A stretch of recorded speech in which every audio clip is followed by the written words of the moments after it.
မင်္ဂလာပါရှင်အီရန်ကိုနောက်တစ်ခါထပ်ပြီးတိုက်ခိုက်မယ်လို့အမေရိကန်သမ္မတဒေါ်နယ်ထရန့်ကခြိမ်းခြောက်ပြောဆိုလာပါတယ်။အီရန်အနေနဲ့ဖျက်အားပြင်းဘောလစ်တဒုံးကျည်တွေတိုးချဲ့ထုတ်လုပ်တပ်ဆင်နေမယ်ဆိုရင်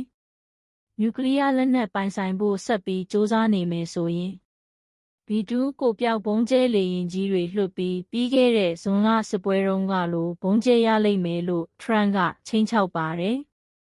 ဂါဇာဒေသကဟာမတ်စ်အဖွဲ့အနေနဲ့လည်းလက်နက်မစွန့်လွှတ်ရင်ခြေမုန်းခံရမယ်လို့ထရန့်ကကြုံးဝါပါတယ်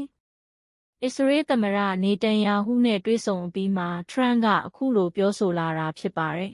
။နေတန်ယာဟုရဲ့အခုအမေရိကန်ခရီးစုဟာအီရန်ကိုနောက်တစ်ကြိမ်ထပ်ပြီးတိုက်ခိုက်ဖို့ထရန့်ကိုနားချစည်းရုံးတာလို့သတင်းတွေထွက်ပေါ်ခဲ့ပါတယ်။ပြီးခဲ့တဲ့ဇွန်လစစ်ပွဲအပြီးမှာအီရန်ရဲ့နျူကလ িয়ার လက်နက်စီမံကိန်းရပ်တန့်သလိုဖြစ်နေရပေမဲ့ဖျက်အားပြင်းဘောလစ်တဒုံးကျည်တွေကိုတော့အီရန်ကဆက်ပြီးထုတ်လုပ်နေပါတယ်။အစ္စရေးရဲ့မြေအောက်ဘန်ကာစခန်းတွေကိုခြေမုန်းနိုင်ဖို့အတွက်ဘန်ကာကွင်းဒုံးကျည်အသစ်တွေထုတ်လုပ်နေပါတယ်။ဒုံးကွင်းဒုံးတွေနဲ့ဟန်တားဖို့ခက်ခဲတဲ့အီရန်ဒုံးကျည်တွေဟာစိုးရိမ်စရာကောင်းတဲ့အတွက်အစ္စရေးကအီရန်ကိုထပ်ပြီးတိုက်ခိုက်ဖို့လိုလားနေပါတယ်။ဆန်ရှင်တွေကြောင့်စီးပွားရေးအင်မတန်ကျပ်တဲနေပြီဖြစ်တဲ့အီရန်မှာအစိုးရဆန့်ကျင်ရေးဆန္ဒပြပွဲတချို့တောင်ပေါ်ပေါက်နေပါတယ်